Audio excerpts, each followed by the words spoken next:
And then the next time I saw Frank, he's like, so tell you what, why don't you, instead of butchering old bounty hunter pieces, why don't you go to this new place opening up called Kid Robot?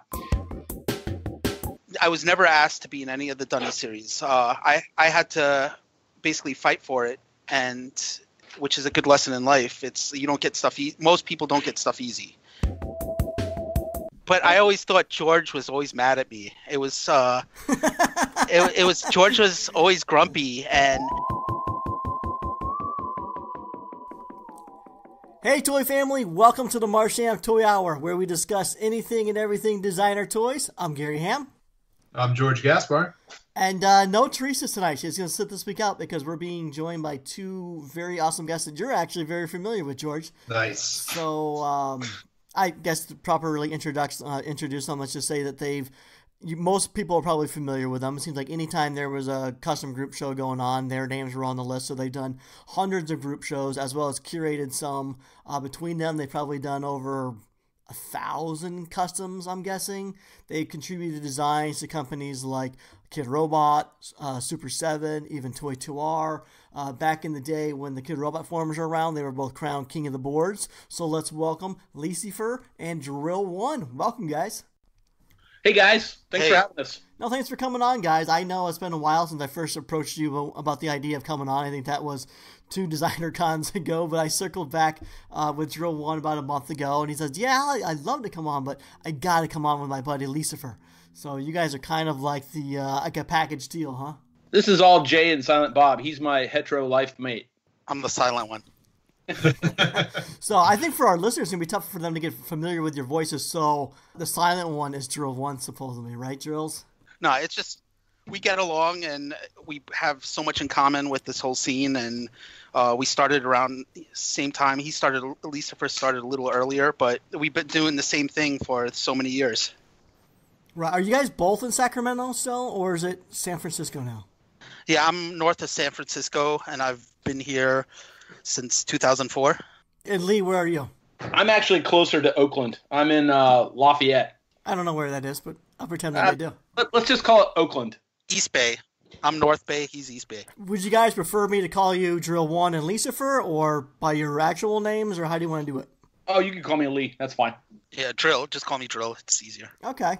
Why did you guys choose to use your nicknames rather than your real names on your work? I'm always kind of curious. I know there's always reasons why. I don't think it really matters one way or the other, but I like to ask people why they chose to use like their nickname versus using their real name. For me, it was graffiti. In New York, I used to go right on walls and all that, and basically you kind of had to hide yourself.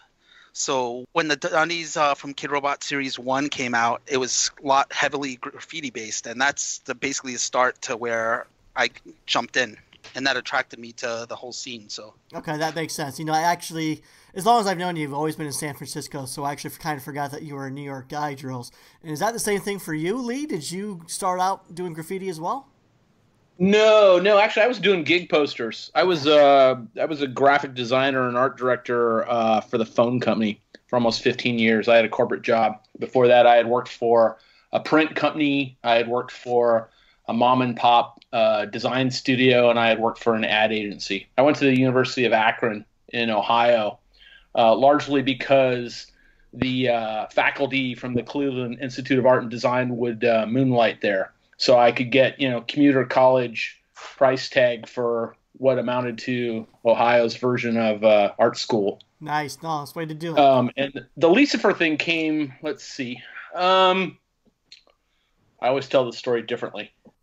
Well, give us the real version. As a little tiny kid, and I don't recall this, I was born in Canoga Park.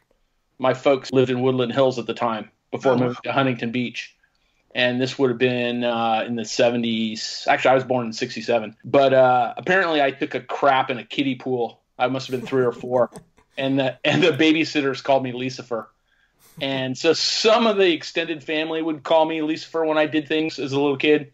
And then I didn't really hear it again until like college. And I'm not quite certain the genesis at that point in time. But when I was doing gig posters, I had pissed off somebody in a band. And the guy was like, he gave me a shout out from the stage, and he's like, and there's my poster artist Leecifer over there by the bar. Go buy him a drink. And maybe he'll be nicer to us or something like that. I don't recall. But after that, I started signing all my gig posters, Leecifer. The other thing is my full name's Lee Gada, or Lee Glenn Gada, and Gada spelled Gajda. So I get like Bindi catalogs, and everyone assumes I'm an attractive Indian lady, which I'm not.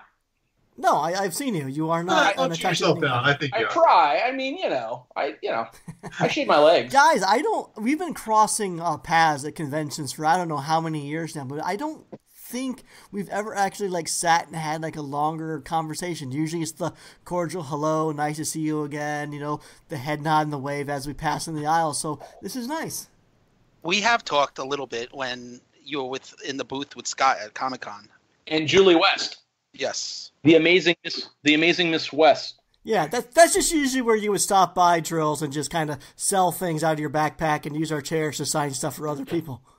It was more resting my feet. That's what it was.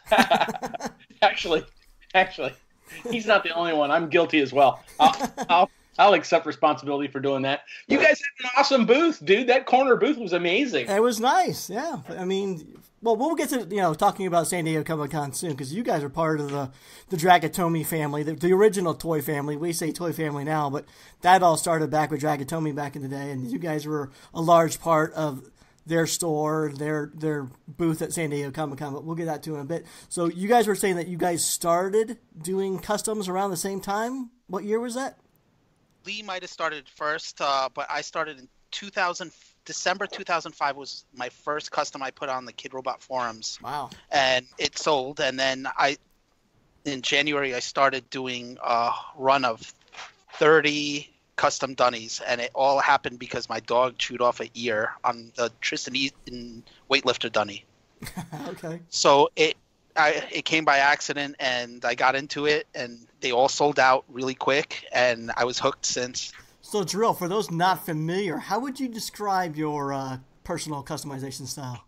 DK. So I try to keep experimenting with new styles, and I started adding graffiti into work. I started trying different paint techniques, but it all comes down to rust and decay and history, and I love history. I used to take a lot of photos of abandoned insane asylums in New York, so inspiration came from there, and I also enjoy old military stuff, so it combined. And rivets. Don't forget the rivets. Holy shit. The first time I held one of Alex's customs, I was blown away at all the rivets. Because I'd made the mistake of thinking that was a good idea myself a couple times. Dear God, that takes forever. I can only imagine, but yeah, it looks like a lot of work, but it looks fantastic, Drills. And so what about you, Lee? How'd you get started? In regards to what? Doing rust stuff? Well, when did you actually start customizing? Was it around late 2005 as well? Yeah, maybe a little. Was it the Dunny that got you started? Was it that the gateway to your customs? I was actually trying. Frank Kozik was publishing a book called Panda Meat with Last Gasp, and the concept behind Panda Meat was it was going to be like an old school black book, not a black book that you sketched in, but as an ad agency compendium type thing as a resource for contact. Prior to the advent of the internet and cell phones, if you wanted to get in touch with somebody, you needed their physical address and phone number. And so black books, when I was in college, black books were a big deal. And it usually had, a sample of the artist's work and then their contact information. So Panda Meat was going to be kind of a modern interpretation of that for gig poster artists.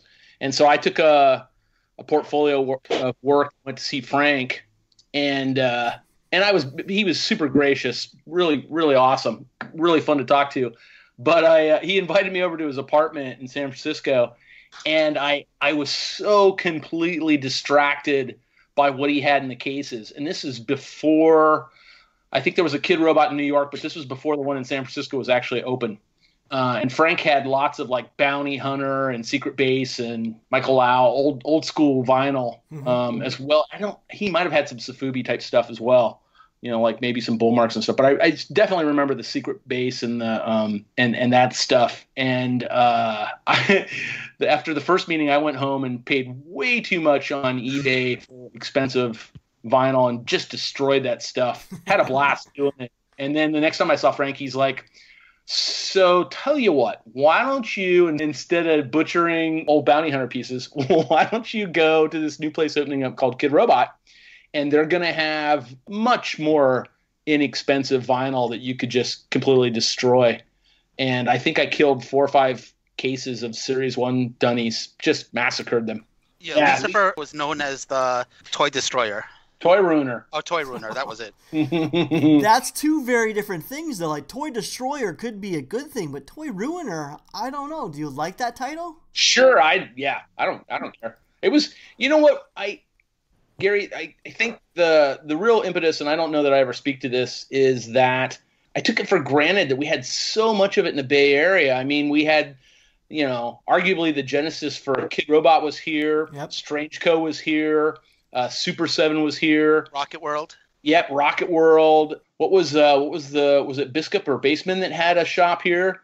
There was just a ton. There was so much of it. And when my wife and I were courting, we would go to gallery shows because I was still showing 2D work as much as I could. And much to Alex's influence as well, we were seeing just amazing graffiti artists that were also showing in some of these galleries. So you'd see a Mars 1 piece hanging on the wall, and then you'd walk outside of White Walls or something and down the street, and there'd be one, in an alleyway. And the price points on some of that stuff, we'd buy art and support local artists when we could, but it was so much cheaper when the toys started to show up. When Strange Co. first started making toys, they covered almost all of the local graph royalty. And it was, besides Frank's influence, it was the accessibility of having 3-dimensional forms rendered by some of my favorite local artists. Yeah, you really were spoiled where you lived. In the Bay Area, LA, and New York City, kind of were, everything was really hot and going on in designer toys. And for those that didn't live in those cities, for a lot of us, we'd have to go to the Kid Robot forums. And you guys mentioned that kind of played an integral early start into your toy careers as well. But yes, the forums are no longer around. Do you guys miss the Kid Robot forums? It used to be basically Instagram, but it was a lot better. It was it was just a huge group of people, and we were all helping each other for the most part. And I do miss it, but it went downhill so fast, and people try to make other forums, and there was all these secret forums out there, and none of it. Forums basically just died out everywhere. So yeah, social media came along, kind of killed the forum format. But when you were, for those not familiar, the Kid Robot forums is where a lot of us can go to just have general toy discussion, Kid Robot discussions. A lot of the artists were there, a Dunny section, and you guys would post your customs. And what section was the Dunny section you guys would post? Show off. I think it was the show off section. Okay. Yeah, I didn't really go in the show off section much. It was mainly the general discussion is pretty much where I stayed most of the time. So those not familiar, in the show off section, customizers can go and share their customs and stuff like that. And what Kid Robot ended up forming was a King of the Boards title, where once a month they would pick someone in that group to then do like an interview and kind of a showcase on the Kid Robot blog of all their stuff. And you guys were both a part of that. Is that how it went down? I think that's what I don't remember exactly how they picked it, but yeah, I honestly thought I just got mine because Alex got to do it. So you guys are a package deal. Pretty much so, yeah. I think Alex did that first, and within a month or two, I got to do it as well. But we weren't really friends. I met him at Comic-Con. That's where he was at Strange Kiss booth, and I introduced myself, and that's where we met. But we still didn't start hanging out. Maybe 5 years after that. We were friends before Dragatomi, though. Yes, it was just right before Dragatomi. You were still working in Berkeley, dude. I think you were working for a sign shop or something like that. We should probably describe what Dragatomi is, because I don't know if everyone knows. So Dragatomi was a brick and mortar store located in Sacramento, guys.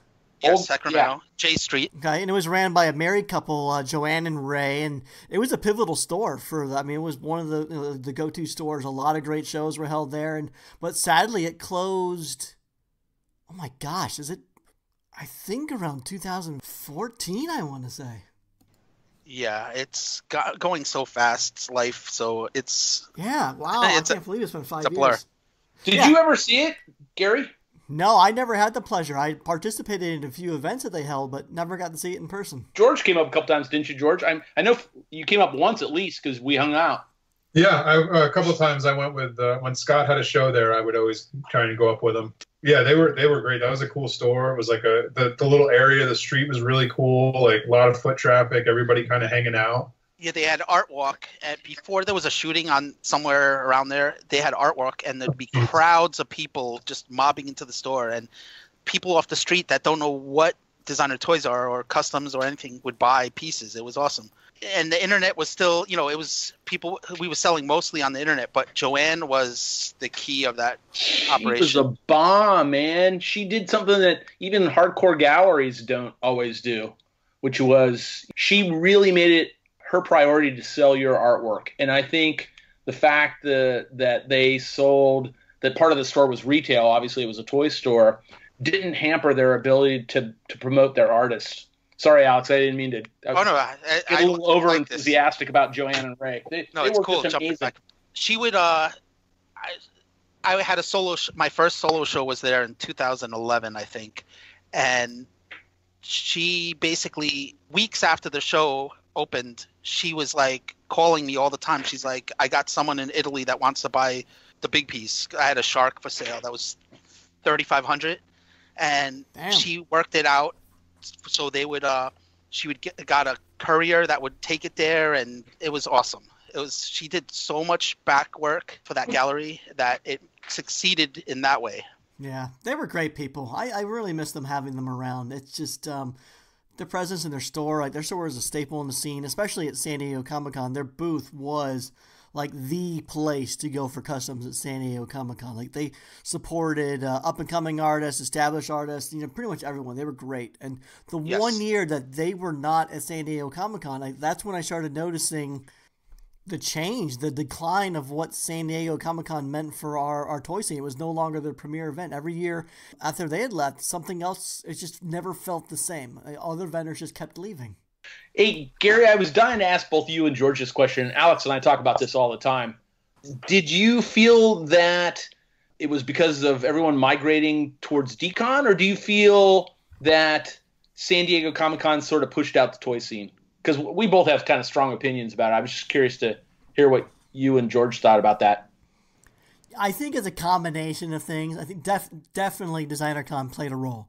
And that convention is so enticing and so appealing for both exhibitors and collectors alike. I mean, the price point, that there's just night and day, the expense cost between the two conventions. And once DesignerCon became a destination location, and by that I mean once all the out-of-staters started flying in for that convention, it just became the place to vend at and the place to be for our community. And that, I think that put the nail in the coffin for San Diego, because San Diego was just so expensive to do. So very expensive. $3,000 plus for a booth. It's a 5-day event, so you had to get 6 nights hotel stay, which was $300-400 a night in some cases. And every year it was more and more of a hassle to find a hotel room and just to get passes to get in. It was like a lottery to get passes. And once most collectors couldn't even get in anymore, forget about it. Game over. Yeah, I think I kind of agree, and I think even without DesignerCon, even if that wasn't there, Comic-Con has done so much to hinder small companies being there. So there's no way for a small company to be there. So unless you're big enough, unless you're like Kid Robot size or bigger, there's really no way to be there. Like, there's no reason to be there. The people who are attending are not looking for you. They're looking for, Mattel. They're looking for Hasbro. They're looking for AMC or Miramax or company, big movie companies. Nobody wants the little guys thing. Like, we don't have product thereafter. But so go on. No, I went to Comic-Con when it was one step up from card tables. Single, no double decker booths, nothing like that. All very. I mean, it looked pretty much like Decon. God, when was that? It was in the 90s. And I can tell you almost to the year, if I could recall what year this movie came out. It's a movie called The Crow. I don't know if you guys remember that. Oh, yeah. So The Crow came out, and the following year, dude, I had never seen so many fucking lawyers at Comic-Con. Guys in suits and ties with suitcases, wandering around looking to sign properties. And I don't know, is it James O'Barr? I can't recall wrote The Crow. I never spoke to him personally, but I've always wanted to ask him that question, if he saw that change. Because then the following year, you saw the double-deckered booths, and the year after that, you had huge Marvel presence, DC presence. But, and there's some odd, interesting little movies. But you could so see the profound impact on Comic-Con. You know what I mean? It was just night and day. And then the other big thing that happened, and I guess I'm not enough of a gamer to understand what the genesis of this was, but I always felt that the toy scene got bumped by the great big expensive video game booths. Where we used to be located, they started throwing in all those giant expensive booths. And I knew even then, Joanne and Ray and I would talk about Alex too. We were concerned that the writing was on the wall because the booths topped $2,500 at that point in time, on their way to $3,000, and they moved us into the corners. You guys were kind of safe. Scott had a lock on that corner booth. Well, we actually got that corner booth from High Fructose because they decided not to exhibit anymore. Oh, no way! Yeah, so I was in charge of booking the booth from 2004 until I left in 2015. And one year when they decided to move the designer toy scene to that back corner, our booth didn't get moved over for some reason. And we were kind of still in the same area, which ended up being like an anime type area. So I was calling San Diego Comic-Con and saying hey, we need to be moved. And I was put on a wait list in case someone ended up canceling. And luckily, High Fructose ended up canceling. And then we slid into that corner spot for several years. And then my last convention was 2015. And then Scott retained the booth after that, I think. But to George's point, it's the convention got so expensive that it was really hard for the little person to exhibit there anymore. It's just so hard to recover your costs. And even if you look at it from a marketing standpoint, it's really hard to be there as well. Only if you have something like a new IP that you're really wanting to get in front of people's eyes would doing that kind of event really be worthwhile. But Comic-Con, I would sell stuff to people that I don't sell to now, and it was people that never bought a designer toy. I have a famous photographer bought a 20-inch dunny of mine there, and it's I would meet people that knew nothing that I've done before and just fell in love with my work, which was Designer Con. You don't get that. Right, and that was what was great about San Diego Comic-Con. There were so many people there that, yes, someone's definitely going to discover you for the first time or learn about designer toys for the first time and make a purchase. That definitely happened, and I think Designer Con's getting there. It's not solely focused on just the collectors anymore. That I think, well, it still is, but I think it's getting to a point where San Diego was many, many years ago. But yeah, but I think San Diego got to a point where even spending $5,000-$6,000 to get those 5 to 10 new, eyeballs on your stuff, was that worthwhile anymore? No, yeah. And many people that exhibited there were kind of already semi-established. What I'm saying is a lot of the stuff that they were selling at the convention, they probably could have sold the majority of the stuff online anyways, but they're doing the convention for marketing and to get new eyeballs on their stuff, and probably more importantly, getting that face-to-face time with their collectors and the fan base. But it got to a point where a lot of the collectors couldn't even get in anymore or weren't going. So then you're trying to only sell to the people who aren't there for your stuff, and that's when it became more difficult to get sales. And it's true, because a lot of people that were buying my stuff kind of it got harder for them to get tickets to get in. So yes, sales went down at the end, but yeah, I just wanted to say one thing, that Comic-Con was a good start. And what got me to go to Comic-Con, on Kid Robot message boards, I had a collector who would buy a lot of my stuff, and we would talk a lot, and it was J-Roo. Before he started doing art, he would buy my stuff. Oh, yes, yeah. And I went to Comic-Con with him the first time, and I don't remember what year, maybe 2007 or 2008. We shared a room, and I had work at IWG. They put my stuff up, and then I don't know if I met George from VTN and Eileen, and the next year you guys gave me passes. I just wanted to thank you, George and Eileen, and you guys helped me get in, and it helped my career go forward. And that's it. George? Since we're kissing George's ass, I gotta extend the same thing. Yeah, man, dude, you guys helped us a lot. Thank you very much, George. Is he there? I have no idea. Is he there? Oh my God.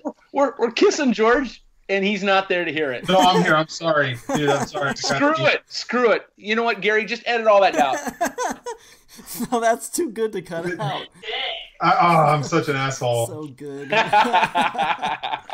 We were just giving you heartfelt props for helping us out when we were starting. But I always thought George was always mad at me. It was George was always grumpy, and then the one time in San Francisco we sat and hung out, had a beer. It changed everything, and I understood George. See? I used to think the same thing, though. I used to think George was grumpy, and then I realized it's just the convention atmosphere. You're stuck in there for 5-6 days straight, long days, terrible lighting. Yeah, you're gonna catch someone in a bad mood every once in a while. I consider myself a pretty cheery, upbeat person most of the time, and that place got to me. So yeah, I get it. Hey, Gary, do you do a lot of other conventions? Not exhibiting. I attend DesignerCon and 5 Point still, but I stopped. I was exhibiting at San Diego Comic-Con from 2003 to 2015. Exhibited several years at DesignerCon, but no, I eventually just got tired of exhibiting. I would get tired too, Scott. Oh. Yeah, he drained you. Damn it. I was waiting to throw something at Scott. That's so funny. You win. Yeah, he doesn't listen. He's not going to hear you knocking him. Yeah, he'll never hear it. Just like I didn't hear anything. Scott's great, and I just have to mess with him. And I'm drinking Bullet Bourbon just in honor of Scott when he was on. Oh God, that's hysterical. I did a certain series of years. I can't recall if it was 3 or 4 years where I worked with Super 7, and God, nothing but love for Brian Flynn and Joshua Herbolsheimer. But dear God, man, on your feet in that booth after even a few days, I was just dead. I was just hating it. Mm-hmm. Yeah, it takes its toll. Joanne and Ray, it was a little different because they had so many of us. We really didn't need to be there that often outside of our signings. We'd have a signing, we'd hang out and support, try and sell stuff. But then the rest of the time, they kind of wanted us out of there because there were so many people, and they wanted to do their thing. And again, I hope to God that Joanne and Ray hear this. They really, really knew how to promote their artist and put their artists first. And so many great sales were realized because they were on top of their game. And I think, and I don't want to sound weird or bitter about this, there's so many places that I've sent work to that were brick and mortar shops that were selling whatever, whether it be skate decks or posters or toys. But that's not the same as a gallery. At a gallery, their job is to sell your art. And consequently, if they take 50%, that's to cover their overhead. But if your primary business is any other form of retail, I'd have a real struggle with paying 50% of my take if you're not on top of it. And Joanne and Ray were just so gracious. I mean, they'd even put Alex and I up. We almost always wound up having a party at their house, in conjunction with one of us having a show or being part of a group show or something. I was going to mention that as well. What's that, George? I was going to mention that as well. Like when Scott and I went up for Scott's show, they opened their house to us. Like we stayed in their house. Yeah, they put up with all of us. I mean, we'd descend on that place. They would safely tuck their kids away with another family member, and then we would all show up. Yeah. Oh, and she'd cook for us too after all day working the show. And it's just, just above and beyond. I think we were spoiled. I mean, Alex and I talk pretty much every day, and I would say easily at least once or twice a week or a month, one of us will hear something or have some kind of weird experience with a gallery or some other operation. And we don't even bitch about that because it's common. We lament the fact that Joanne and Ray aren't around anymore. And we talk wistfully about how awesome they were and how great that time was. And the other thing too was I don't have any great love for Sacramento. It's kind of a pain in the ass for me to get up there. And it's freaking Sacramento. But it was fabulous to go up there and hang out with those guys. Yeah, that's how we met Skinner too. Skinner used to live not too far from Dragatomi. That's and right. He'd I always forgot come and hang about out that. with us.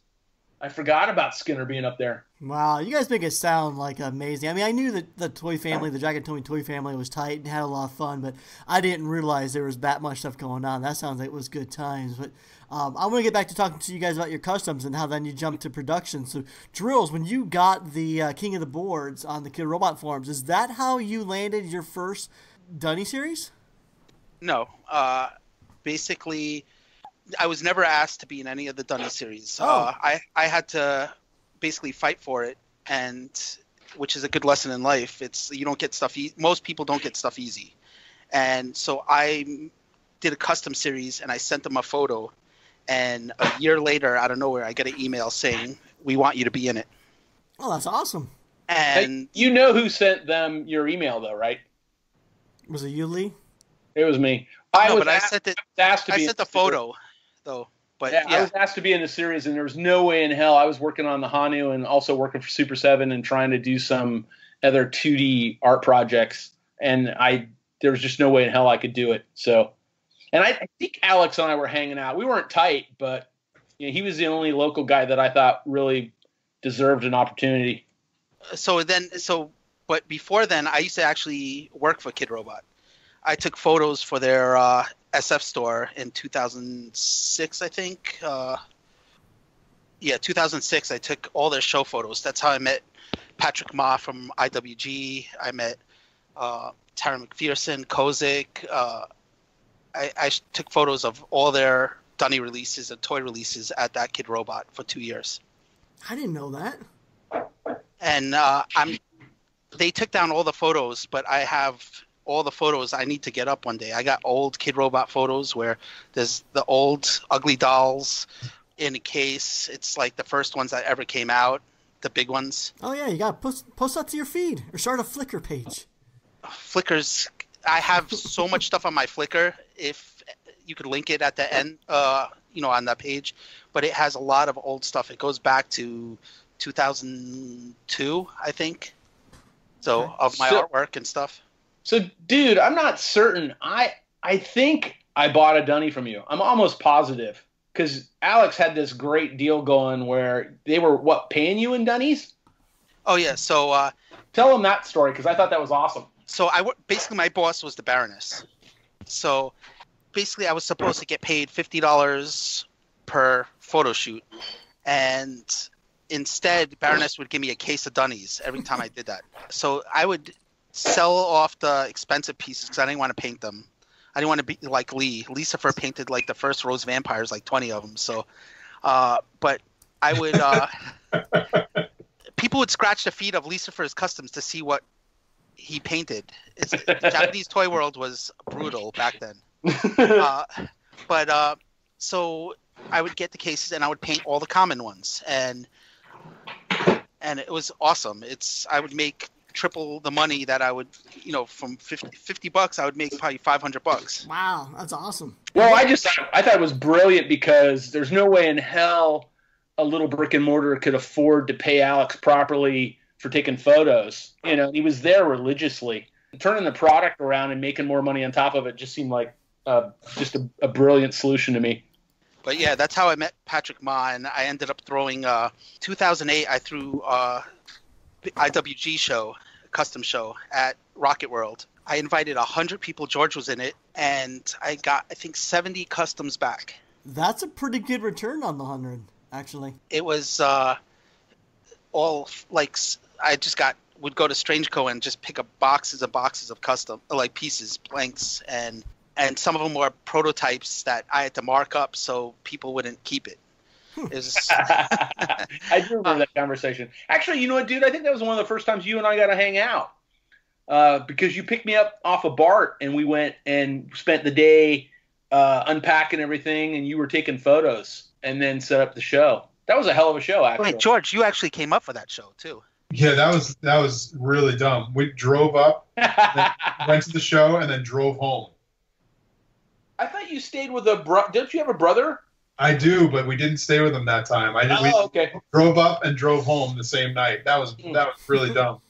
That was a lot of driving. But that was a great show. You know what's weird? It's like I had no idea how I got involved in that show. So that was cool that you just told me that. Because we knew each other from the Gwynns. Yeah. Because you were in the Gwyn show, weren't you? Yes, and I got involved on the Kid Robot boards, and I would talk to you there. And then, I made the pinata for VTN, which was brashed by the hammer. Smashed with a toy break hammer and full of little custom mini Gwyns inside and candy and a whole bunch of stuff. It was also the show where I first got on stage and added to a canvas, which was nerve-wracking, but it was awesome. It's weird to think you were so new back then, and I didn't even know. Yeah, that's where I also met Dragatomi. I was at Spanky Stokes' booth, and Dragatomi came up to Spanky Stokes and introduced them. And they gave Spanky a plush dragon. And ever since then, it's like, I can't remember how we connected then, but I think Spanky stayed close to them. And dude, we all got together. I think you just told the genesis of the Toy Fam. I think so. And I think so, Alex. But so it was at VTN, the whole meeting? The VTN started at the beginning, yeah. Oh. Now we should also say, because we're saying a lot of letters and a lot of letters and names that people might not know. Like, I don't know if anyone listening probably even knows what IWG is. Okay. Insurgents Wilderness Grupo, I think that's it. And it's from Patrick Ma, who was a very environmental. He cared about animals. He donated money from them, and it was his side project to what he did, which was a tag, which was kind of a tactical gear. Yep. Yeah, and each animal had like a weapon with it, right? Because it was like fighting against like humans. Like, the elephant would be fighting against poaching and that kind of thing. Yep. Yeah, that was a cool line. If anyone isn't familiar with that, they should look it up. Teresa, as you're listening to this, you should go look that up. Oh, and Teresa, you probably haven't seen The Crow either, so you should watch that. I would bet my entire collection that she's never seen that movie. Yeah, I would imagine. Let's take a brief moment to mention some of our sponsors. So for all your Desire toy needs, wants, and desires, we have 3 amazing stores for you. First up is 3DRetro.com. 3D Retro is a producer of amazing art toys, but along with that, they have a brick-and-mortar location in Southern California. They host lots of great events. The store is amazingly beautiful, so if you're in the area, be sure to visit 3DRetro.com and say hello to their team there. Our next sponsor is StrangeCatToys.com. Strange Cat Toys is awesome. They've been supporting us since the beginning. Corey is an amazing guy. So if you go to StrangeCatToys.com and you're a listener of the show, load up that cart and use our promo code MARSHAM at checkout, and you'll receive 10% off your entire order. And lastly for the stores is My Plastic Heart. My Plastic Heart is located in New York City. If you're in the area, you definitely want to check out their quaint little store. Vin is awesome. The store mascot is awesome. His name is Kiba the dog. But if you can't make it to New York City, fear not. You can visit myplastic.heart.com, load up that cart, and as a listener of the show, if you live in the States and spend $75 or more, use our promo code TOYFAM at checkout, and you'll receive free shipping on that order. Otherwise, to stay on top of all the latest and greatest in toy news, be sure to like and follow SpankyStokes.com and TheToyChronicle.com. And be sure to download the Toy Chronicle app at any one of your favorite app stores. So this week, DesignerCon sent out the registration forms for booths for next year's event. Are you guys registered and paid up for next year? We were in another booth last year. We were with Task. Yeah. We Are Nut Toys. Okay. Dan. I think we can use his name, but Task Oneer. I had a phone conversation with Task the other day. To answer your question, we're a little bit in limbo. We were looking to expand. We wanted a couple of booths side by side. I don't know if you saw it or not. We did sort of a glass fishbowl build out of DTOS this year. I saw it. Looked great. And I mean, it's got its upsides. It's got its downsides. If the powers that be decide they want to do that again next year, Alex and I are not hauling those fucking DTOS around. Those are heavy things. No, we had to drive them from where was it? Pasadena, almost. Oh God, yeah. And then at the end we decided to break them all down, which that took us back to Dragon. We used to do that with Joanna and Ray, break down all the DTOS Oh God, I did that for so many years. I have 2 still sitting in my garage from because Julie would fly in for San Diego Comic-Con, so I would store hers as well. So every year I would bring 2 of them, set them up, break them down, load them up, and just repeat next year. Yeah, that's DTOFs are heavy as hell, dude. Those things. I mean, and I understand the fascination. What other tiny mobile, vertical glass case are you going to get that's affordable for toys? But right. Holy shit, those things are possessed. They're just waiting to, I've had them shatter. I've seen. I was gonna say I see them every year shatter at a decon. This past year it was. It shattered during the event though. It shattered during setup. And then the year before, I think one shattered on Valley Dweller. Yes, that was Leecifer's fault. Jeremy. Yeah, Jeremy, if you're listening, buddy, it wasn't my mojo. I had nothing to do with it. But yeah, I literally walked by and said hello, and the thing exploded on him. Yeah, I've seen them happen like that. It's crazy.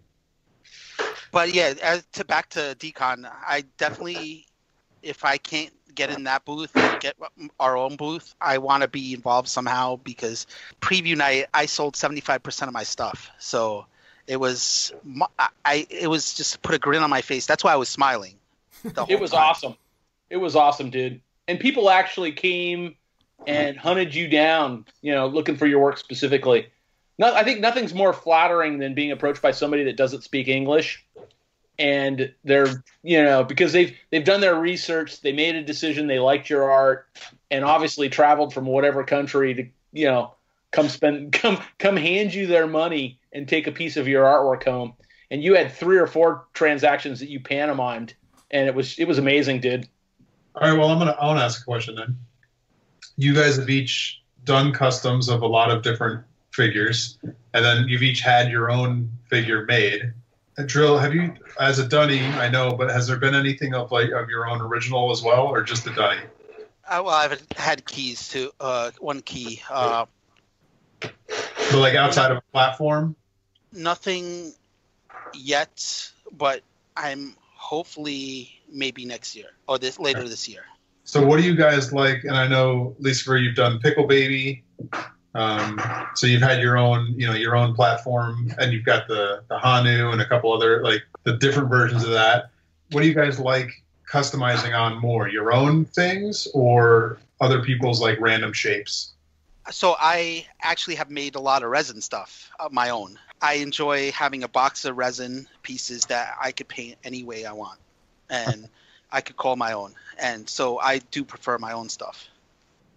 Dude, George, you're the person that promoted resin to both of us. I mean, certainly myself, man. You were captain, make your own DIY figures. Go learn to sculpt, go learn to cast. I think you were certainly the impetus for me to get off my ass. I wanted to there was a Super 7 show that was resin. I curated 4 or 5 shows for Super 7.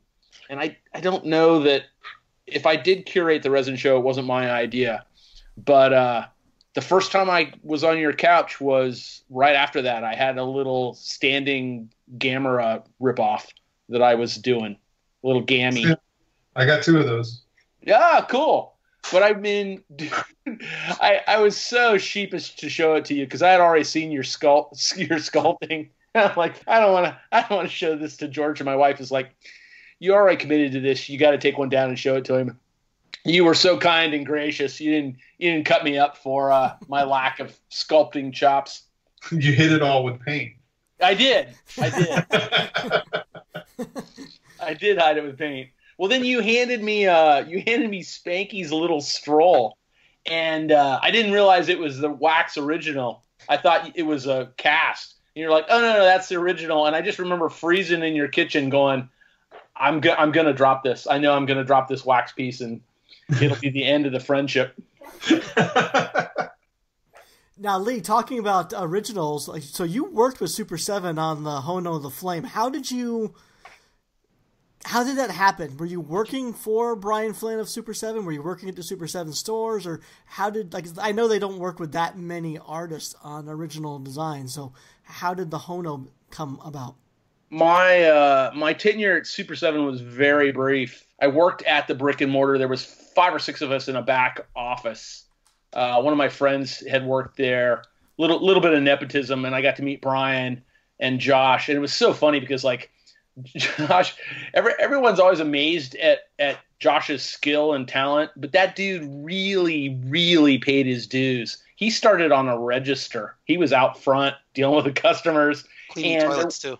Yeah, there wasn't anything like the most obscure piece of Japanese sofubi, the craziest, most rare bullmark figure. Josh knew all this shit off the top of his head. So, you know, I felt in great nerddom company being there. In regards to the figure, Brian's influences were, you know, Japanese and sofubi and skateboarding and straight edge music. No offense, Brian, horrible straight edge music. I don't think he's going to listen. Yeah, he's not. Yeah, you guys got to stop assuming people are actually listening. But I didn't ever foresee him trying to make the transition between what's considered traditional sofubi and Western vinyl. And that was the Munster family line, you know, and it was amazing. You had all kinds of great Western artists that got an opportunity to make a sofubi toy. And I think I was probably like the very last guy, I think. I don't think they made any more after me.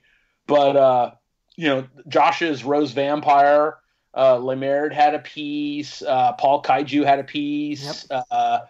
You know, there was just a ton of these sort of like Western-inspired sofubi pieces. And that's you know, the Hanu was part of that Munster family line, I guess. I don't know. I'm sorry, Gary, did I answer the question remotely? No, it does. I had no idea that you worked there, and it sounds like good advice for anyone who wants to break into this toy scene. Just go to a store and offer to clean their toilets, and that might get you rolling. Well, now I also danced naked outside on the you know, on the sidewalk. That probably doesn't help as much as cleaning the toilets, though. You'd be surprised. On Haight Street, it does a lot. Brian had a great crew. He had a great group of folks. For people that don't know, I mean, I think I can say this, but you know, Brian's day job is hybrid design, and they work with companies like Nike and, you know, all these amazing Fortune 500, these massive corporations that only want the creme de la creme of graphic design. And so that's what Brian and Dora do in their day job. And Brian's a straight edge skateboarding kid from Texas that collected toys. He doesn't have any vices, you know, so his only way to blow off steam until he had kids was Super 7. And it was really interesting meeting the guy because they had a shop in Japantown. Actually, they had a couple shops in Japantown in San Francisco. And I had seen the magazine, and I got to go in there and check the place out. And, dude, it was like there were cause pieces on the shelf. You know, there were bounty hunter pieces on the shelf. There were old, you know, tin toys. It was all the sort of genesis of what would influence Western vinyl. Right. You know, it was amazing to see all this shit. And had I known that stuff was going to become so rarefied once upon a time, because you pick it up, look at the price, and you put it back down, you know. But, I mean, Brian did so much to influence myself personally and for what I think became, you know, Western vinyl. Did Brian specifically invite you to be a part of the Monster Family series? No, previous employee, an employee who shall remain unnamed. But yeah, it was through talking with Brian that he knew how badly I wanted to produce something with Super 7, and he knew I had passed up other opportunities with other companies because I was just so focused on doing something for Super 7. Okay. And that piece came, God, I was working freelance jobs somewhere else when that piece finally came around. So the other thing I should mention about Brian, too, is when I met him, he had already produced some really interesting stuff under the Super 7 moniker for the store. But I was asking him, you know, what do you want to do? He had produced a large-scale version of the Kitty Fire, which is, God, it almost looks like a plant. It's kind of similar to the Hanu, really. I hated it. Who said that? Me. Oh, yeah. Remember how huge that thing was? It was dangerous. You could put an eye out with that thing. I hated all Japanese vinyl until Monster Family came out. Is that true? Really? I didn't know that. And when I picked up one of those pieces and it saw that clear vinyl, hot pink and all that, and clear blue and sparkles, and I'm hooked. But do you remember when Brian released the Visigoths, or when he released the Dokawashis, or? Yep. I wasn't a fan.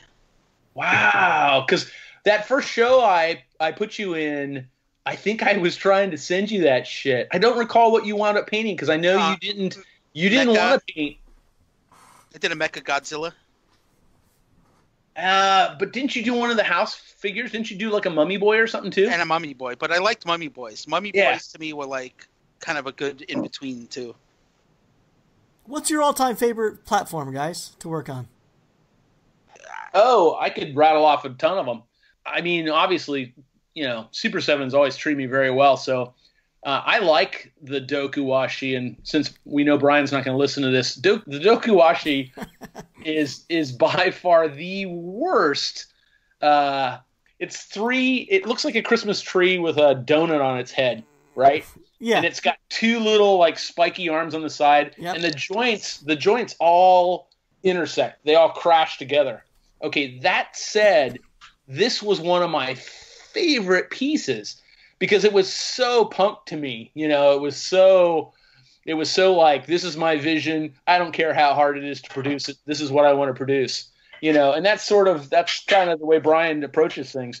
The toy is hideous, but I love that figure. I painted dozens and dozens of those, and Visigoths and Mummy Boys.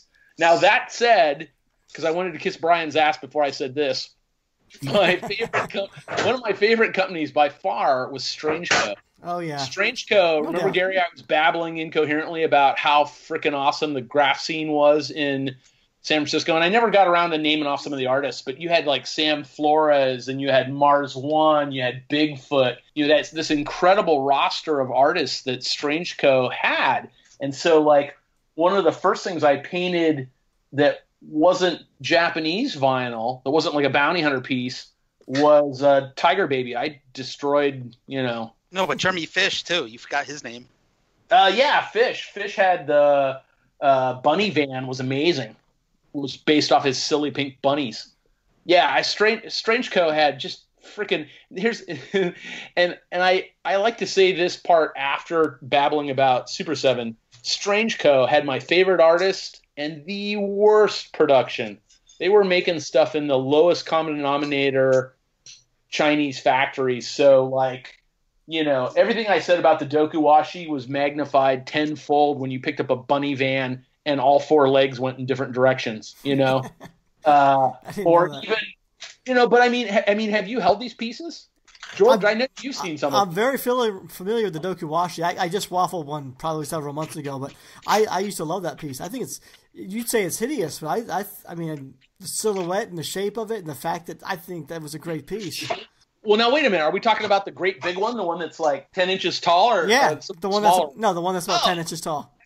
Okay, so you know where the joints. Yeah, dude, I love that piece. That is still one of my favorite pieces. Okay. I just meant from a production standpoint. It was. Right. I said that largely for George. I was baiting George to see if he'd take the bait. And he doesn't know what you're talking about. He did. He's in the bathroom or somewhere. George doesn't care. I'm still here the whole time. George doesn't care. Hey, George. I've been listening to I got a freelance full-time job, and I've been listening to all the podcasts, and it's a common thing for you to disappear. So I'm not taking offense when you left before. Most of the time, I disappear because what they're talking about is boring, and all they keep saying is how cute something is, and I don't want to talk about how cute something is. So when I was talking about you, it was boring. Or no. But for when you started talking earlier, the guy who did some delivery for us today was calling back and I didn't know what he was calling about, so I answered it. But I muted you guys, and I answered it, and he was trying to find if he left his drill at the apartment. His drill. His drill. While Drill was talking. One drill. His one drill. His drill one. No, but what I recognize as what Leecifer did the most, or the biggest thing that impacted the toy scene, was definitely Mummy Boys and Fatimas. He did Star Wars themed Mummy Boys, and they were just, to this day, I remember him as being like a huge hit. People always wanted him. Thanks, bro. Thank you very much, man. So those are the two. And well, you remember what I got beat up for the most, right? What pissed off the Skullbrainers the most? It was the KVPs, because I painted a shit ton of those too. Oh yeah. Oh, that was another third one. Yes, that was. Those were some of your best work too. Thanks, bro. That and I think George knows this, but Gary, my great, because God, I used to post up all kinds of shit on Skullbrain, and finally, Brian and some of the other folks came to me and they're like, "Look, don't post up monies and dunnies and Western vinyl shit. You're gonna give these people a freaking coronary. They're so pissed. We get a dozen emails a day about Leecifer and why the fuck is he allowed to, post this Western vinyl crap." They were so just murderously, and it's like these are dudes. Scott Tullison and I used to laugh about this all the time. These are like dudes that are never going to see a vagina. They're in their mom's basement and they're just furious at the whole world. But God, they hated me, and so I took it as marching orders. That's why my first opportunity to curate a show, I invited Alex. I invited as many Western vinyl guys as I could find. I wanted it to be accessible. I didn't want, if I sell you a piece of my vinyl, if you buy a Hanu or a Pickle Baby or anything I've ever had my hands on, the moment it touches your hands, it's yours. And if even if it's a custom, but I think it's weird to have this proprietary sort of mentality where I'm going to make a product, which is, by the way, that's commercial art, not fine art to start with. And then I'm going to dictate what you can do with it. I'm not going to, fuck that. I'm happy that people buy my shit under any pretense or context. If they want to paint it, more power to them. I agree with you. I think if someone buys your toy, ends up deciding they want to make it a platform to use, and they strip it and do whatever they want with it, that's the right to do so. They bought it, they paid for it, they can do whatever they want. And I know not every artist likes when people do that, but that's the right to do so. So you can't really complain about it. But you mentioned you're curating shows. How many shows have you curated so far, Lee? I'd say probably half a dozen or so more for Dragatomi, and maybe half of that for Super 7, and then 4 or 5 other venues. Wow. I got to do some stuff for, I should probably give a shout out to Suburban Vinyl, the Robs, Rob Lino and in New York. Rob Lasoto. Yeah, those dudes treated me very, very well. Although I've never curated a show there, the Clutter guys treated me, the Clutter folks. Speaking of Clutter and New York, are you guys planning to go out to 5 Points this year? I don't think either one of you have attended before. I haven't. I was going to ask you guys, because you and George have both been, right, Gary? No, yeah. I have. Yeah, I'm from New York, so it's when I want to go away, I don't want to go back to New York. So it makes it hard. That's why I loved going to San Diego. I loved going to Pasadena and now Anaheim. If I could pull it off, I might be there. I'm going to have work at No Love City booth, and so I'm doing some customs for them right now. Okay. Well, if you guys can make it, I would love to see you guys there. It's a fantastic weekend. I highly suggest it. Gary, did you have a booth, or did you have stuff at somebody else's booth, or did you? The first year I did, I shacked up with Ryan Rutherford. I love him. He's such a great guy, great booth mate. And then next year, I just went out as an attendee. And Lee, I just learned that I'm just kind of burnt out on exhibiting. I don't like to be locked down to a booth for several days. I like to roll out of bed, go to breakfast, roll into the exhibit hall, talk to people, mingle, walk around, go to lunch when I want. It's just so much more carefree as an attendee versus exhibiting. The last time I went to Comic-Con, I was hanging out with some of the Broke Piggy folks. I'd made some backpack sales, and I had made some prior sales that I was going to deliver. But, dude, being able to walk around and not be beholden to any particular booth or company, it's amazing. There's no stress. I mean, I just went wherever the hell I wanted to. It was great. It's awesome, and that's why I love doing it. Going out as an attendee is so much more carefree. I enjoy the show so much more. If someone was willing and they wanted to have me come out and do a release with them or a signing, that would be awesome. I can do that for a couple hours, but I just don't enjoy being committed to a booth. And, to the people who can do it, this is something that Chris Lee pointed out when he was on. Like, there's more to the event than just sales. You have to look at it as marketing and putting your brand out there and getting out there. Because when you have a present at these shows, people find you if you stay stationary. I can't tell you how many business cards have been handed to me at San Diego Comic-Con from large companies looking for work for hire or future work and future designers. So there's a huge benefit to being at these events other than just having weekend sales. And I think a lot of people forget about that. And I write it off, so doesn't matter. But yeah, I do too. But I listened to the last episode, and Chris Lee found some awesome opportunities there, and I heard you talking about that. And it's this con. I actually met people that I haven't bought from me in a while, and they came back because they saw my stuff. And it's a lot of people don't see, especially now. Instagram hides. I only get 10% of my viewers, and I have 13,000 followers, and only 1,000 see them. There's a lot of people that see it for the first time at DCon. Yes, and that's usually beneficial. It's also, in addition to that, someone might be seeing your stuff for the first time in person and in hand and being able to look at and see the quality and the level of the work that you're bringing to the table. That's something that sometimes you don't always get when you're just looking through Instagram feeds. And so maybe they don't make that purchase that weekend, but maybe they put it in the memory bank to contact you later down the line for a commission, or maybe someone decides to invite you to a custom show later down the road. Agreed. Do you think there's a way for people who are new to the scene or new coming into it to get in the same way you guys did, where you can start by like customizing things and showing it off? Like, is that still a viable way to get involved in things? Well, that's what I did at Comic-Con. I would go up to Lev, and I got into the Simpsons show back in the day, and I sold pieces to David Horvath, and now we're friends.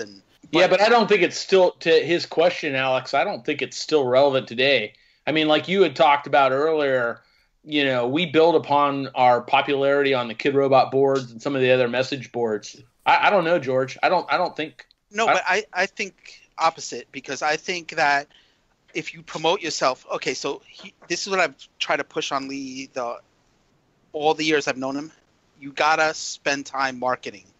If you don't market yourself, social media, just doing promotions, doing everything, you're gonna fall in the cracks. And when I marketed a lot, and I would even last year, I'd meet people. Everyone knows who I am, and even back in the day when I started, it was amazing when these big artists knew who I was, and they had a smile on their face. And it was like, you need to take marketing classes. That is probably the number one thing that will get you noticed. Did we answer the question, George? I think what George is trying to get at is there another channel? Do we still have that channel available for someone to break into the scene only through customs? And I think it's changed. I think back when you guys started, it seems like there was a custom show every weekend. That's why you guys have done so many shows and have so many customs under your belt. But today, I feel like there's really only Marsham Toys having custom events and large custom presents in the conventions, and the Clutter Gallery. Other than that, is that it? Is there anyone else doing heavily custom-based stuff? No, I can't. Yeah, neither can I. I think whatever Scott put together at Decon, that broke piggy booth, I guess they do that kind of thing, don't they?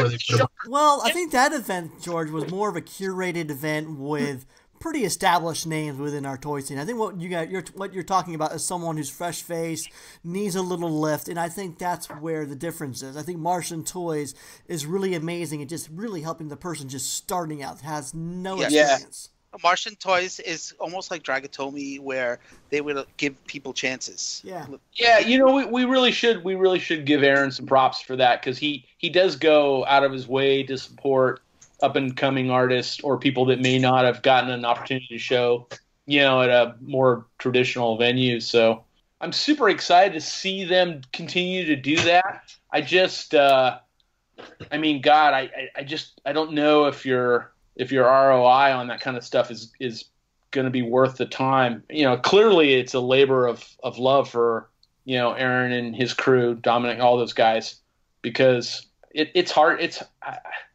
If I had to do everything over again, it was sort of like lightning in a bottle for Alex and I. I was selling, this is kind of weird, but as an art director, I had a great salary. I had a great job. I was working for an established company. I didn't have any monetary concerns, and so I could charge pretty much whatever I wanted. And, you're selling custom dunnies and monies for $400 or $500 a pop. I wasn't worried about my day job. My side job was great, not knowing that, there was a looming financial crash, and that, my target demographic was apparently, young male tech workers from San Francisco. And those guys went from burning cash to moving out of San Francisco.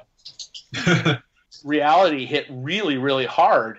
And, being able to sell large canvases and stuff. And then I think that was kind of the earth shaker for me, because Alex and I continued to polish and refine what we were doing. But then I realized I want the ability to take a chance. I want to make a $10,000 canvas again. I want to make a $5,000 canvas. I want to go back to some of the large pieces I was able to sell then that got me into toys. Toys got to be a way to make a affordable product for anybody. It was something that you could sell that the price point was friendly, the platforms were friendly, I hate to say lowest common denominator, but it was accessible. I think that's a better way to say it. It was very, very accessible to folks, and I think that's why the toy thing was so great. Even people that didn't know the artist or didn't know the platforms or didn't know the companies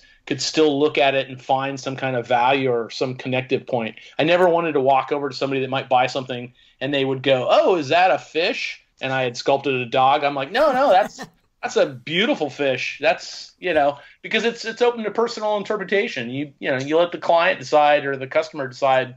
The customer is always right. You let them decide what it is and what it means to them. I don't want to dictate what, impact it has or what association it has. So I don't know. I got off on a tangent there. Sorry. Do you see yourselves doing more micro run stuff? I know with the Hono during DesignerCon, you had the beautiful, beautiful resin pieces that Task One casted for you. Do you see yourself doing more of that type of stuff? Just for a moment, did he not kick ass on those? They're incredible. Freaking phenomenal. Yeah, he's a wizard with the casting. He is such a wizard. Talk about a dude that paid his dues too. But Task totally carried me last decon. All of that beautiful marbling and those transparencies and the glitter flake and all of that stuff was Dan's skill set, which I'm gonna completely rip off and produce myself now. Yeah, no, his casting is phenomenal. I love that each one was different. Just incredible work that he does. So good. But he's come a long way, because now he's doing movie props. So he learned all these skills because I met him a long time ago when he worked at Strange Co. It sounds like everyone worked somewhere.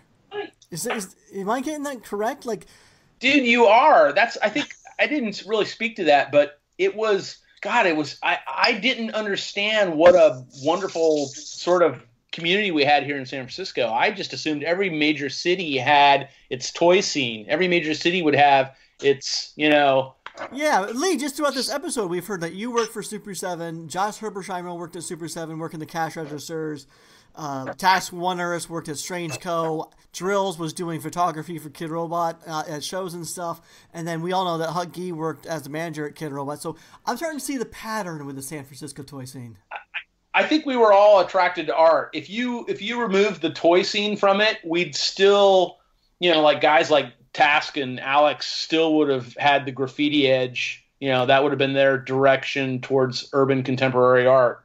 You know what I'm saying with that? Yeah. All of us were artistically inclined, but that was sort of the nature of our community that allowed us those opportunities. I had no intention to find toys. It was kind of a fluke. It was, getting to see Frank Kozik's collection in an apartment and getting to talk to the man and seeing his renewed passion for stuff and getting to meet Brian Flynn, getting to meet the guys from Strange Co. It was just amazing to have so much of that going on in San Francisco at that time. And yeah, exactly. This kind of flows in it with it.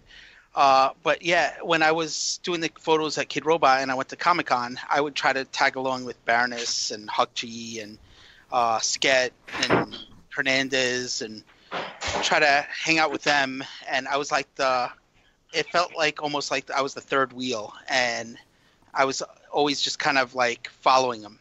But then when the Toy Fam started, it became this huge center and everyone from every group started joining, and it was really the glory days of the toy scene. Holy crap! What was that? What's happening? Not me. What happened? Leecifer's building that studio right now. I think that's what's going on. I think Leecifer had too much whiskey and fell over. What happened? I know. It sounds like someone's like Is it Jess? Maybe George unpacking? No, it's not here at all. Well, it's gone. It's gone. Whatever it was. Hey, so I got questions for all three of you guys because I'm dying to know. Since we're talking about toys, what was the last toy you guys bought? Or it doesn't necessarily have to be a purchase. What was the last thing you got that impressed you or stuck in your mind? I'll start. Mine is the Boss 2.0 Charged from Unbox at Decon. It is my favorite piece right now.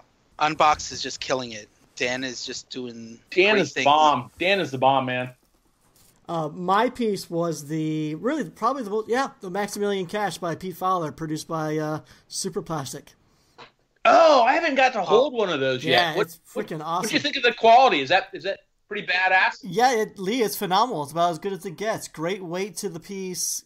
Amazing crisp paint job. It's really, really nice. I want one of those, and to me, it reminds me of old Strange Co. Strange Co. Dude, that's exactly where I was going to go with that. Except that, like Gary said, the quality's phenomenal. I know, but looking from a distance, I haven't held it, so Strange Co. was the same way. You saw pictures, and it was like, wow.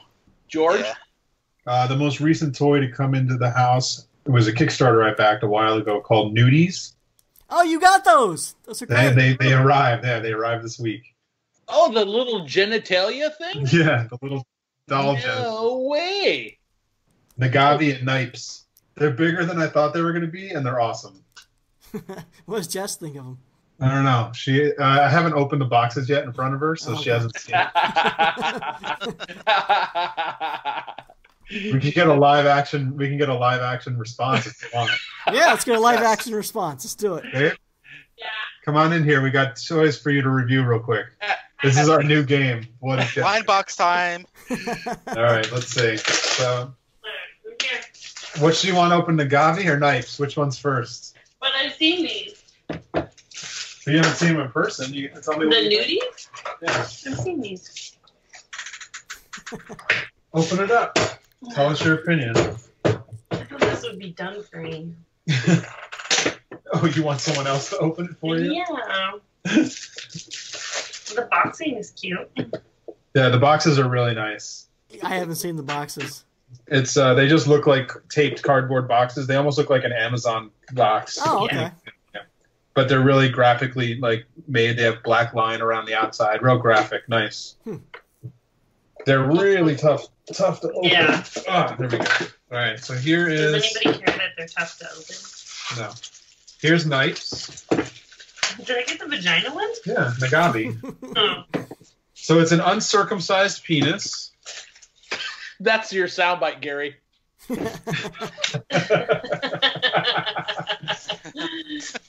then a little vagina. A little blushy vagina. It has a little blush on it.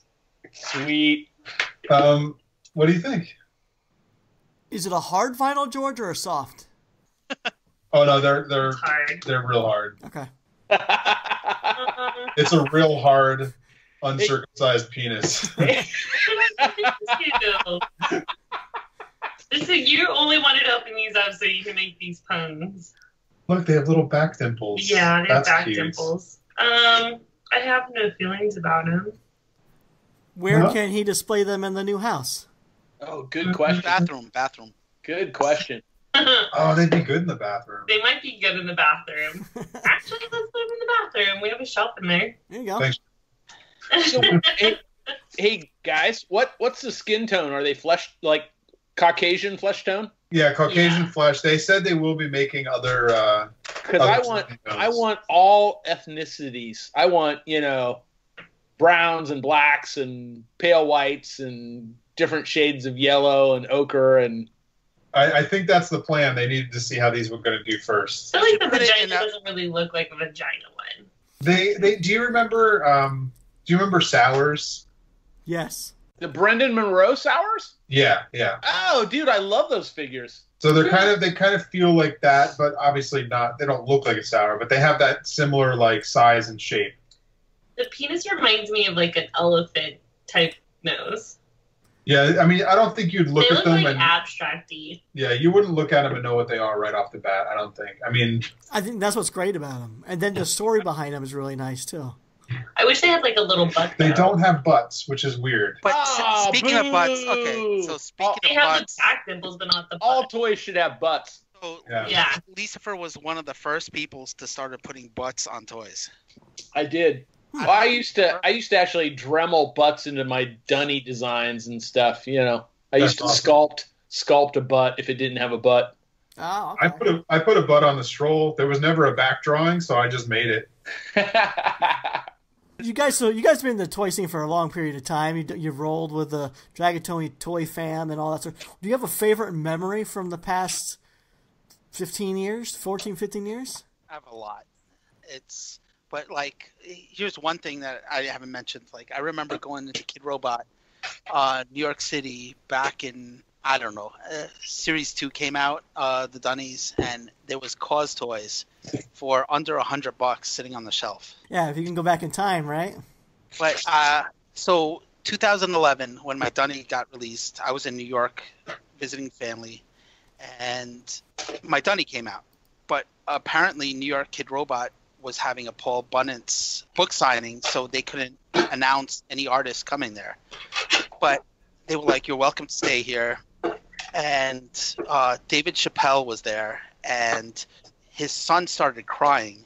Oh, I love this story. And I wanted a photo with Dave Chappelle. And so I went up to him, and his bodyguards came up to me and stopped me. And I said, "Well, I have something for you. I brought extra customs of my Dunny in my pocket." And I said, "I have something for your son." Gave it to him. His son got a big smile on his face. I got my photo, and it was kind of awesome. Oh, that's a nice story.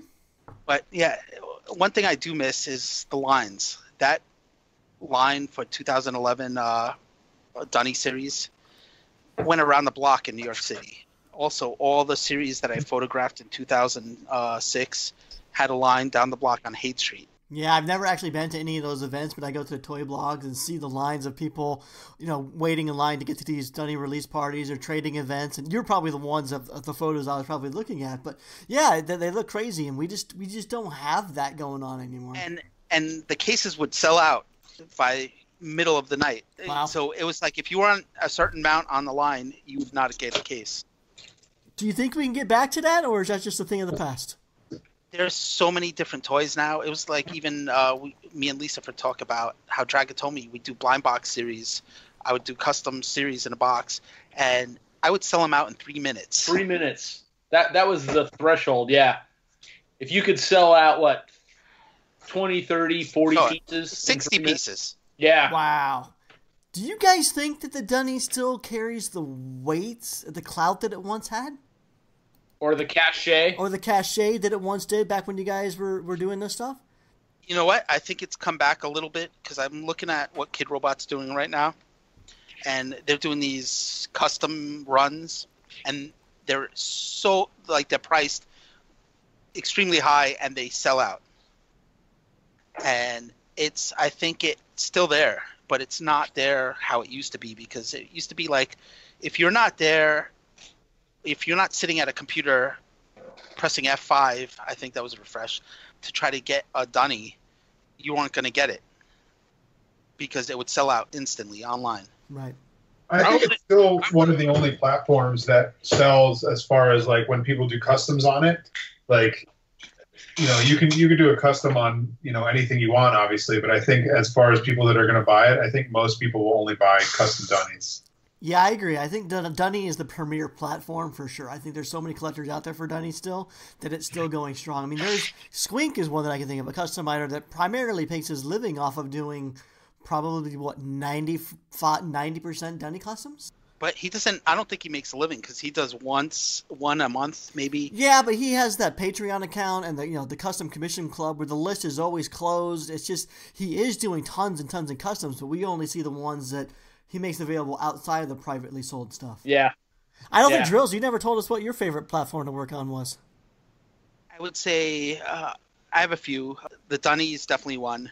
It's kind of like you like your childhood toy. This was my basically starting toy that I first customized. So I have attraction to that. I love Japanese vinyl. I have a lot of Japanese collectors, so I'm doing a lot of pieces for them. One of my favorite pieces that I just got was the Groman Kong, or whatever it's called. Oh, wow. You got one of those? King Corpse? So, King Corpse. So Jesus. someone sent me one from Japan to customize for him. Oh, wow. And it's amazing. I don't want to send it back. I love it. Groman's stuff's phenomenal. Oh, yeah, it is. Incredible. And since I'm shouting out everyone, but I also would like to, Tag gave me a big opportunity back in the day. Oh, yeah, Gino. Toy Art Gallery, for those who don't know the acronym. Yep. And I'm just trying to think. There was a lot of companies. It was a whole different world back then.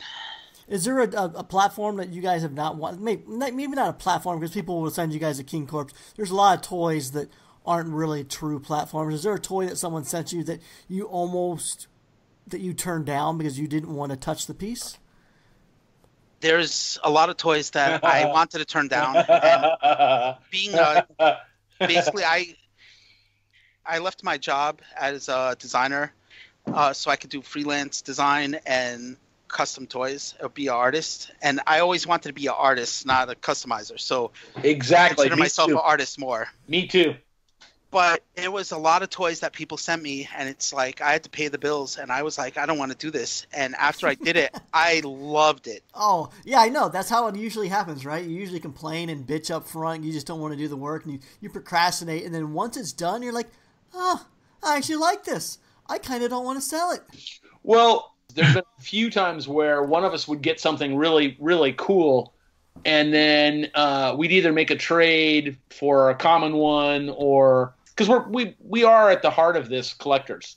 The Toy Fam was coming from a point of wanting to participate.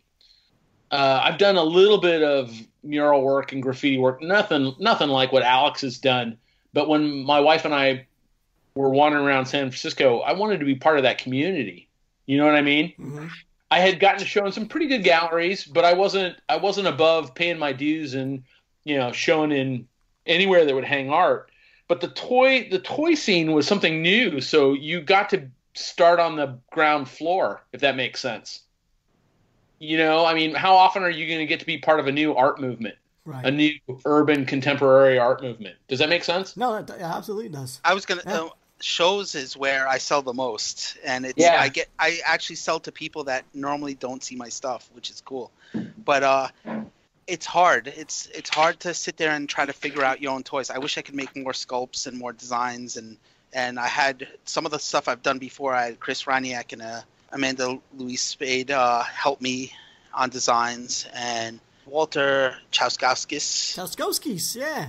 He actually sculpted a piece that I'm trying to get produced. So hopefully this year it gets produced, and I've been holding on to it for a long time. It's just because I didn't want to give it to the wrong company. I was hoping you were going to talk about this. I didn't want to. I'm not going to say who, because I'll say it off record. Can you talk about the piece? Because you've made small versions of this too. Yeah, I call it the drone, and it's basically a gas mask on kind of. I loved doing figures like when I did a Fatima once. I added a long skirt, and I loved that draping. So I made a draping metal skirt. And it kind of has a sluggish, but I made mini ones. I made regular size, and then Chauskowskis made me a giant one. When you say giant, how big are we talking? 12 inches, maybe more. Yeah, I was going to say sizable. At least 12 inches, dude. That thing's huge. And at D-Con, I handed off to somebody. So I'll tell you off record, but it's not guaranteed, but it's in right hands. Nice. You know what? It's been a while since I've been more excited for somebody else than I am for my own pieces. I'm honestly invested in this. I really hope this works out well for Alex. I think it's going to be phenomenal. And this, the sketches of this toy basically came with Chris Raniak, Brant Peters helped me a little, and Amanda Louise Spade. So it's come a long way, and I've probably had it since maybe 5 years, Wow, has it been that long, dude? maybe longer. Wow. Well, let's hope it You know happens. what? You know what? Gary, he shot himself in the foot because it's like $100 in resin to produce one of these. Yeah. It's so huge. And the problem is I ran out of resin, so I filled it with rocks from my backyard. So I wasn't going to tell him that, but since you blabbed it, Hey, you get an A for creativity, Trills. But I'm curious, Trills, with something like your style, the decay and the distress, I imagine that's something a factory doesn't do with pad printing. That's a very hand-painted technique on your end. You need to find the talented painters out there at the factories. So is it hard to find a factory to do the quality of work that you do in paints? I know 3A and stuff can do it, but is it hard? I've been told by 2 different companies. I was supposed to do it with another company, and then it was so hard to cast, so it took longer, and I wasn't happy with the cast, and then I had to redo the mold, and so that fell off. But both companies that I've talked to said that they have the best painters in the scene, and they could handle it. Nice, okay. it's at the perfect place, man. It really is. I'm super excited to see what happens with this. Are you guys big collectors? How much do you think you collect per year? Oh God! Once upon a time, when I had my art director job, I was hemorrhaging money Okay. to buy toys. Okay, Lee, don't lie. Okay, so I've been to Lee's house. He has probably, when the scene was huge and everything was worth a lot, he probably had 50,000 worth of toys. Wow. Now he has probably $500 worth of toys, but he has a lot. Is that because everything decreased in value, or is because did you purge your collection?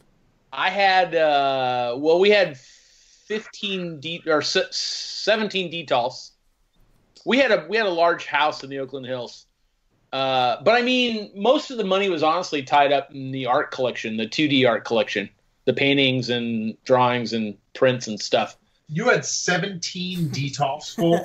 Yeah. Okay, so he had a room also, which was supposed to be the treadmill room, and it was top to bottom. You couldn't walk in there with boxes of toys. Yeah. Damn, Yeah. Lee. I had my own private brick and mortar. But I bought the clear blue Stingy Jack and an unpainted clear Stingy Jack. And I think I have all the Stingy Jacks, both painted and unpainted, including I traded for a prototype. So I think Brant said there was only 2 or 3 of the light blue ones. Alex and I both collect vampire roses. Yes. And our friendship has survived this, but there's been times where, Josh, the guy that created the vampire rose, doesn't get a blank. And Alex and I both have pieces that I don't think Josh has. I'm hoping Leecifer dies from a heart attack so I could steal his. Wow. Cut him out of your will, Lee. Yeah, I mean, it's plausible. I think I promised Josh I would send most of this stuff back his way, but there you go. He and Alex could divvy it up. I'm comfortable with that. I have a question. Since you talk about all the things that you have painted and how many different platforms you've painted on and different toys you've painted on, is there anything out there that you haven't yet touched that you wish you could get one to paint on?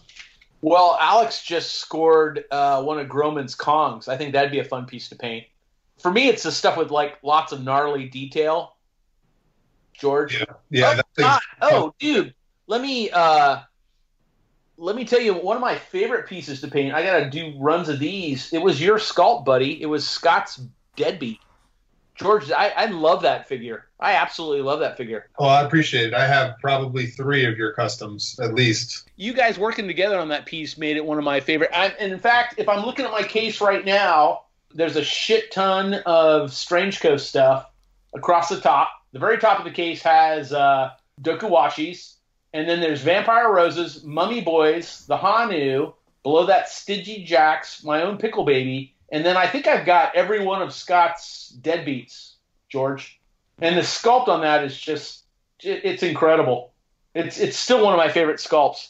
I think at that point in time I had just sort of given up seeing something that reminded me of Strange Co. or, made me really excited about collecting toys again. That was the first piece I had seen in quite a while that really I was really jazzed for. You guys knocked that one out of the park. But I appreciate it. when you were talking about what we collect, I'm missing 3 unpainted rose vampires, and I have every single one otherwise. Wow. I think I have every single Hanu unpainted and painted. I have a whole shelf, detail shelf, crammed with grease bats. That was one of my...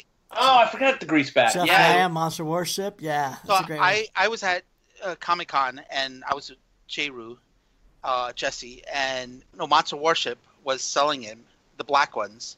And I was like, he's like $65, and I was like, I was a broke artist. I wanted to buy everything. So I hesitated, and then I regretted it. And then someone on Skullbrain contacted me and sold it for a little markup, but it was still worth it. And it's one of my favorite pieces of my collection. Nice. I have Leroy C's from Invisible Creature.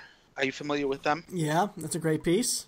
And I did a custom run with them. He did a print, and I did boxes and custom Leroy that went with it with dog tags. Awesome. And then Gargamel Micros are my other addiction. I have maybe 300 plus. Are you serious? Yeah. You guys are big collectors. He's got crazy like one-offs and weird colorways that weren't released to the public. He's got hand paints. Yeah. I've sold a lot of stuff. If it doesn't display in my office, I sell it. Okay, explain to me. It sounds like you guys are kind of completists. Explain to me that mentality, because usually I just buy the one colorway I like and I don't have a bunch of them. I do that with most, except for Rose Vampires, Hanus, and the Micros, and the Leroys. And everything else is one of. I have Chris Raniak stuff. I have 64 Colors stuff. And I was actually the first person, the IWG show at Rocket World was 64 Colors' first show ever. Wow. I didn't know that. Yes. That's cool. That's They really cool. thanked me and sent me a dunny, and I have that in display. And Guys, we've been recording for an hour and 45 minutes. I told you this could go on for 4 episodes. Well, you can boot us. You can boot us, dude. But I gotta know what kind of things have you collected? I've seen George's collection. George collects anything that isn't nailed down. And George was on not too long ago, and he talks about his collection. So we don't. Yeah. Yeah. Leave for me. I mean, if you walked in my office, you would kind of see the aesthetic right away. It's a lot of clean form, crisp paint app for the most part. Just not a whole lot of detail in my collection. There's mostly the stuff that's just things that I think that has nice, interesting shapes, makes for nice silhouettes, just good proportions. I mean, to give you an idea of some of the stuff I collect that you'll be familiar with would be a lot of the Brian Flynn stuff, the Kanji Kaiju series, Josh Herbolsheimer stuff, like Mummy Boys, David Horvath, Tato, Pete Fowler, Chris Reiniak, Chima Group. Some of the stuff I'm liking recently is Paradise Island, not Paradise, Pointless Island. Just looking around the office, Sad Salesman, Horrible Adorables, Tato, Death Creatures, that kind of stuff that's just clean and form. I don't have a whole lot of detail in my collection. I have one Rocket Rex from a BC Blaster series that James Groman gave me that I love, and a Grease Bat. Those are probably about as detailed as I go. Yeah, I don't go either. I love the things that just, it's the Rose Vampire is very simple. It has a cute, but it's also evil in a way. I like it all. And so I have a question. This is for everyone. Have you ever had someone come to your office room and just be like, what the hell is going on here? All this? Let me tell you my story, and then you could tell yours. I came back from Oregon, and my garage was open, so I thought someone broke in. But the power ended up going out, and it opened up a little, and it looked like someone pried it up and climbed under. Police officers came into my office, and they saw all this graffiti stuff. And I'm in a very conservative area, but they saw all these vinyl toys, and they're like, I heard the officer talking to their friend. He's like, what are all those toys? And he goes, they're designer collectible toys. Oh, he knew. People highly collect. And I was like surprised, but I didn't want to talk to him. So it was uncomfortable, but it was funny hearing a cop in a very conservative neighborhood. That's say great. That reminds me of the like skate videos you'll see where a police officer rolls up to a group of skater kids in a parking lot, and next thing you know, he's like just hanging with them doing kickflips on their boards and stuff. Yeah, yeah. My office, no one cares either way. It's mainly. To be fair, the only people that come into your office are your kids and your wife. No, that's true. I mean, it's well, and the bug guy, but he never seems to care either. So yeah, no one's really ever seen my collection. So, Gary, it's not in the rest of the house. It's just localized just to the office. Well, right now I have a detached office from the house, and so no one goes in here except for me primarily. And any friends or family that comes over, they don't go in my office ever. Okay, I close my door, and it's like it's kind of the same way for me. But Leecifer's house, all his artwork and things he collects is all through the house. His living room looks like a museum. That used to be my old house, and yeah. Oh, when I was dating, that was always interesting to bring home a girl for the first time, and she's like, "Oh, you're the 40-year-old virgin guy." I'm like, "Well, I guess." Yes. Guys, sorry, we really got to end this. I probably have 20 minutes to cut out before I can get this ready for the hour and a half episode. So we really need to end it now. Thank you so much, guys, for joining. This has been fun. I know there's so much more stuff we need to cover. We can have you come back another time. But for now, why don't you guys take a brief moment and just let our listeners know where they can find each of you? DrilOne with 1L on Instagram, on Twitter, and then my Flickr link will be on. It's DrilOne too. And then, yeah, DrilOne.com with 1L. And you could find basically by Googling me too. So. Okay. Leecifer? I still own the URL Leecifer.com. That'll take you directly to my web store. And then I'm Leecifer1 on most social media, like Instagram and things like that. All right, George. At Double G Toys on Instagram. And I'm Gary Ham on Instagram, superham.com. Thanks again, Leecifer and DrilOne, for joining us. This has been the Marsham Toy Hour. We do this. We try to do it every week, not because we have to. Because we want to. That's right. Because we want to. So until our next transmission, we're signing off. Bye. Peace out. Thanks, guys. Thanks.